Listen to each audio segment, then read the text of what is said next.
કડીમાં દિવસ દાટે ખૂની હુમલો. માત્ર એક શહેરી અદાવતમાં યુવક પર તલવાર અને પાઇપ વડે જીવલેણ હુમલો. હુમલાખોરો ધમકી આપી ફરાર. મહેસાણા જિલ્લાના કડી શહેરમાં હચમચાવી મૂકી તેવી ઘટના સામે આવી છે. કડી હાઈવે 3 રસ્તા નજીક આવેલી CN કોલેજ પાસે એક યુવક પર 4 શખ્સોએ જીવલેણ હુમલો કર્યો હતો. પ્રાથમિક માહિતી મુજબ અગાઉ થયેલા એક ગુનાના પંચનામામાં સાક્ષી તરીકે સહી કરવાની અદાવત રાખીને હુમલાખોરોએ યુવકને નિશાન બનાવ્યો હતો.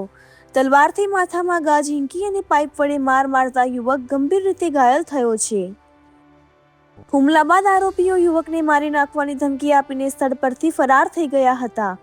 પોલીસે ગુનો નોંધી તપાસ શરૂ કરી છે. કડીમાં વધતી ગુનાખોરી અંગે તમારું શું કહેવું છે? કોમેન્ટમાં જરૂર જણાવો.